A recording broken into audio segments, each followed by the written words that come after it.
ఈ ప్రదేశం చూస్తున్నది చెన్నైలోని విజయ్ హాస్పిటల్ అది కొత్త హాస్పిటల్. ఇది ఇంతకు ముందు స్టూడియో ఉండేది. కొన్ని కారణాల వల్ల స్టూడియో తీసేసి హాస్పిటల్లో పెట్టారంటే ఇక్కడ ఇచ్చే మెడిసిన్ చాలా బాగుంటుందని అందరూ అనుకుంటున్నారు. ఇది తక్కువ ఫీజు అండి. కన్సల్ట్ ఫీజు 1200 ఎంతో తీసుకుంటారు. దాని దగ్గర ముందు రాయిస్తారు, అక్కడే చెప్పకపో ఉంటుంది. కొన్ని ఫ్రీ అయితే ఉంటాయండి ఈ హాస్పిటల్లో. చాలా బాగుంటుంది. మన చెన్నైలో ఇక్కడ తెలుగుగా మాట్లాడతారు, చాలా ఆప్యాయంగా తీసుకున్నారు, చాలా బాగుంటుంది.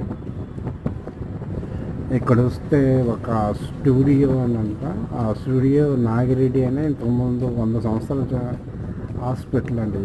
100 సంవత్సరాల చరిత్ర గల ఈ ప్లేసు ఇప్పుడు ఆయా విజయ హాస్పిటల్గా బాగుంటుంది. చూడండి.